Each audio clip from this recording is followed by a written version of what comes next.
Hi guys, welcome back to my channel. Today I'm going to show you how you can add new user on your Android.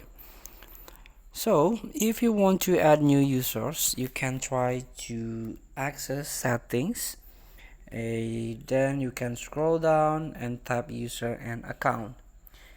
Here you can tap multiple users and tap plus button to add new users. Each user has their own space, however, app updates and changes to some system setting will apply to all users. Now you can tap add to create new user. You can share your device with family and friends by creating a user profile for each person. So feel free to try. Thank you for watching. Don't forget to comment, like, and subscribe, and also click the button below. See you in the next video.